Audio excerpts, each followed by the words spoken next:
Tunia Geography Chapter 1 Ipandingwa topic mina hile India Resources and their Development chahi. Chapter 1 sunga poimo ting. Ye ting hidinga khatna what is a resource? Ni na why is resource planning necessary? Thumna land as a resource, abana soil as a resource, soil types and distribution. Tom na land degradation. Olay pan pangal diu. Ama sa pena resource kichi bang yam chi gen chang zwale uthwaya. Resource chi changa environment a thil khat peu. Ming ten ei phatwam na dia. I phatwam na dia izat a en hamphat pi changa kha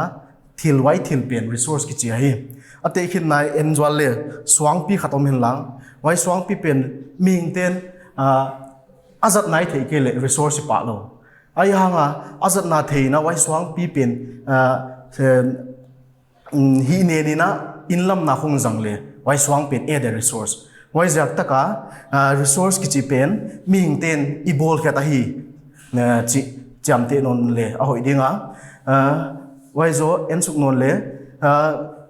thilimim environment ai mu te a transform to them hing poimo hi why is coming te kha resource teng laka aman phapen main is the most important resource ele chamte no le hoi ding pai som non dingwa achile resource kichi man phapet ma khan tok na dele man pha ming khan tok na dele man pha gam khan tok na dele man pha achile why resource pen ming ten bangchin jang le bangchin plan le izat dan plan pen apoimo achi neng chik kum khom non le point khatna resource chi pen pilwang taka izato kulahi ajak bel resource kichi pen man pha pen mai jaka man pha pen mai izaka izat dani pilwang ke le tunung cha mi hingte human race te development pen kha top the human race kichi pen kisun jom teilo survival and development of human race are there resource poimo ahim why in again na enole resources must be wisely used for the survival and development of human race akichia that is sustainable existence of all life forms for which sustainable development is the core component. And again, non to resource pen kha is at chang pilwang taka jangding why resource is at pen le tunung khan khwa tunung ading future use ading gel koma is at ding poimo why na dia sustainable existence of all life forms ming te khan to na pen hut sak mai lo wa resource at te singkung te ya mai ke le thil dang tom minerals chi teloi atop ding ngai to akoma zat ding hi existence of all life forms why na dia poimo pen chu sustainable development achile sustainable development bang chi na chi neng chi gen non le sustainable development chi changa resource ilakhyat le tungyam le noya ma ilakhyat changa environment pen effect lo di environment pen asukcha lo di degrade lo di chi na hi why jaka sustainable development pen kha poimo ma core component ki chi hi en suk non le resource planning apoimo na point ni na ding na resource planning offers a number of advantages in the process of economic development of a country gamkhat khan to na de ki develop na de resource that dan plan poimo hi achia ne te khin na nei pen bang India context ngien le India gamlian pia hiya resource le tampi ne hi yet le western part of India yet changa wind energy resource tam takoma hi bana saulama yet changa kha saulam kha tropical area hi jakina nisa solar energy potential ma non au chijan notice lama ihon et changa kha water resource akele hydel power project ake hydel power potential ma non ei resource potential ting bangchin gom khomina India khan to na din jang zat poimo achi gel planning poimo ahin why jaka resource gam khatina nei changa gam chang kang hi palo gam khatin resource tamani izaka gam chang kang hi palo chin azat dan siam te kha resource zat dan siam te loi gam chang kang economic development an hi zo hi why jaka resource planning kha poimo ma topic zoma ilut non dewa land as a resource tam pioma categorize tam pina ke aki categorize thea ama sa pena land as a resource chi yen dingo hey yen suk zom ngal dingwa. The land resources of India include mountains, plateaus, and plain. Land resources is a thilthum include here via mountains, moal, ichiam tang ichiam, plateaus, why plains, paisang. Amasa pena mountains in Nondio. Mountains, ichiam moal teng ina India 30% kong hizawai covers over him. What's ilay moalte banga poimo resource. Adia bang chana human adia in India quality dia resource hiam chiet non le. They ensure perennial flow of rivers, provide facility for tourism and ecological aspect akichiam. Yen again na chu mual te loi India mual sang pi nei te loi kha source of water, source of fresh water him. Lui chini na ki gen thea aki hen thea perennial to non perennial hiam achile perennial chi changa hun tenga tui lui luang ti loi perennial river ke che non perennial chi changa tu khun cho luang ti loi hin achile mountains te na perennial flow of rivers pen India te khwale tui te dia hon provide jaka source of fresh water ong hi poimo mama mum ming te dia tui poimo ai jaka agriculture ai ke industry ai ke development khat pe wa lo hin bang tenga hitale tui poimo ai jaka ai tui te kha mountains akipan hon piang khengena hi atang piang why so provide facilities for tourism achiam tourism adiale manpha India tourist spot yet changa Tamzo Mussoorie chiam Darjeeling chiam aikele Manali chiam uchi te loi kha mountains lak mo lak ni naw mai ja tourism why tourism tungto na gamina India na economic generate thei jaka poimo non athum na ecological aspect chi changa ecology to kisai singkung te yam gansa te yam aikele basa te yam why te adale mountains pen poimo hin khatna eting idea ani na plateaus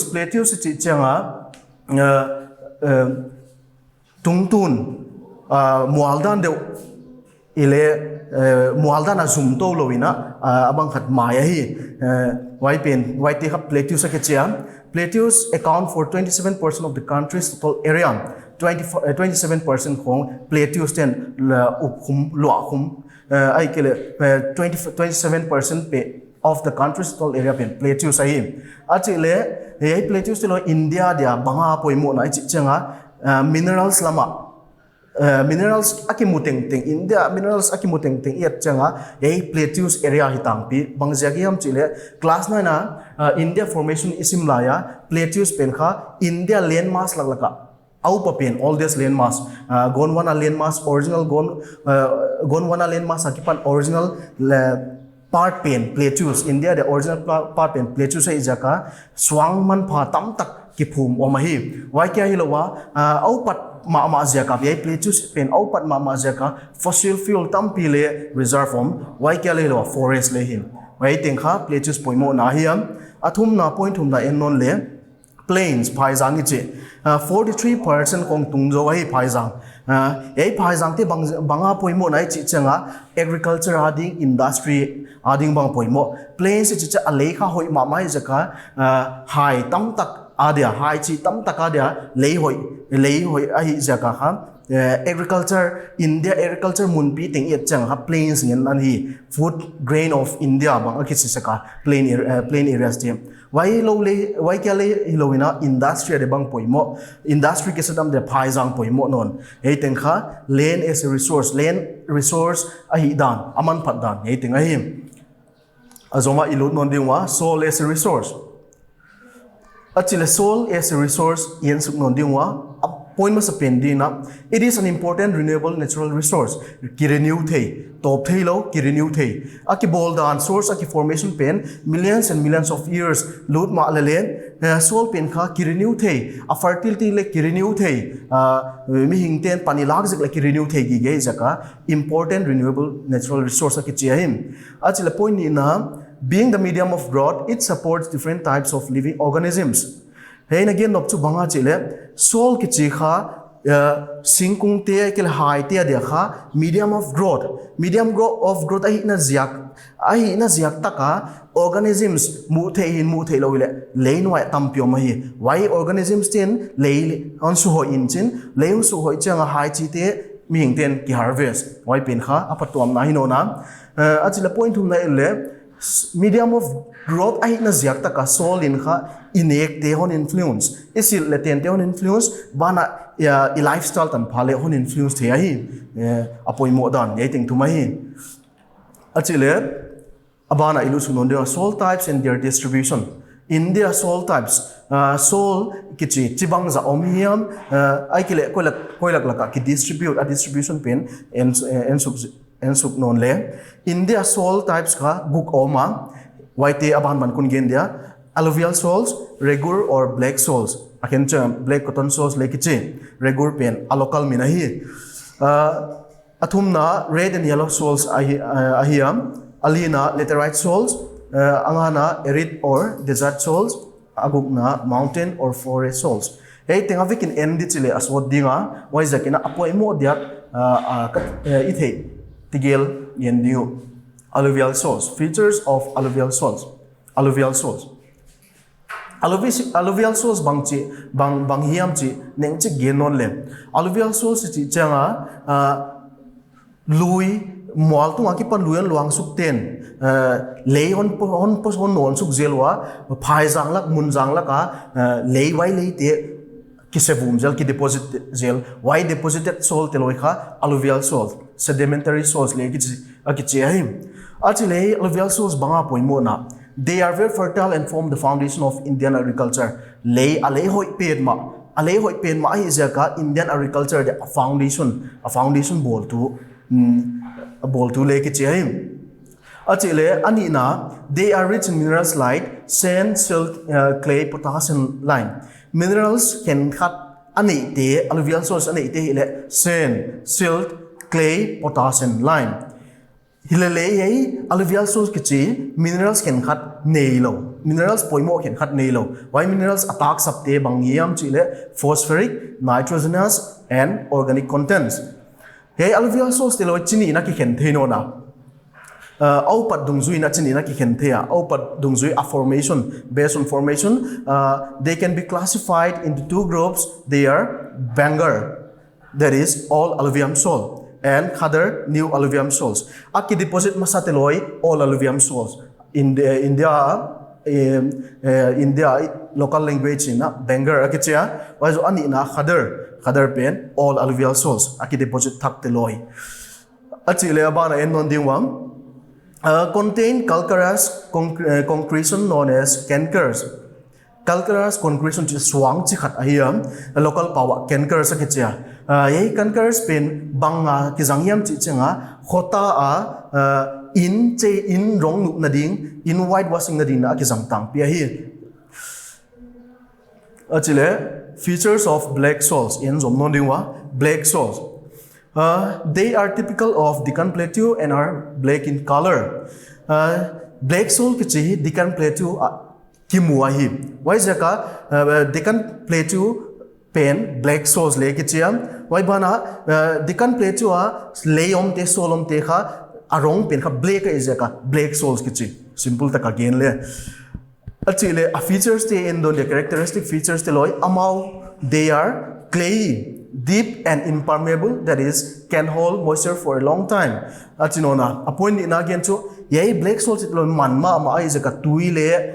hold theo uchi zakta ka ye black soil it ka short pp nom moisture pen ka hold the zakwa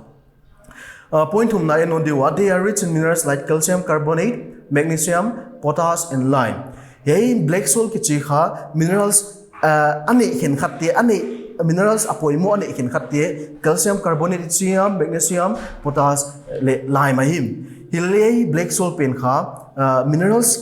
khata tak sam na ne why minerals pen banga chile phosphoric content a tak ta samwahim achile black soil pen bangha ya de poimo hiam chi en suk non le black soil pen cotton pat ching na de ahoi mama jaka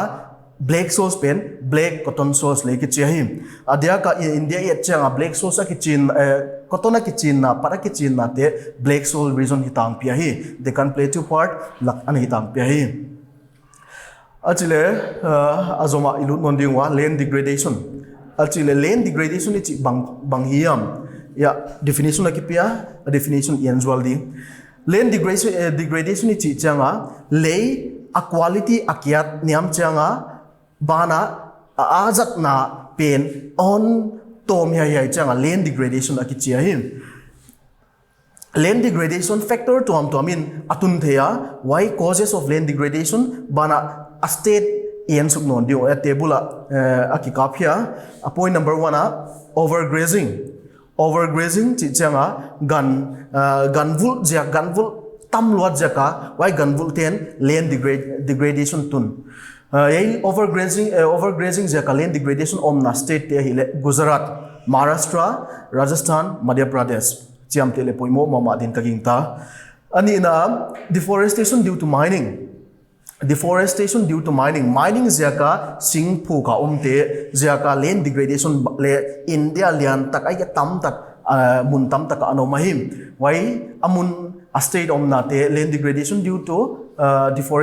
land degradation caused by deforestation due to mining omna state te hile Jharkhand Chhattisgarh Madhya Pradesh and Odisha athumna over irrigation tui lowa de ha lag luat jaka land degradation le ahoilo na a quality pen sukniam keniam omna gama hile Punjab to Haryana Yating chapter 1 poimo dia ka ithi ekikup khom the ting ahi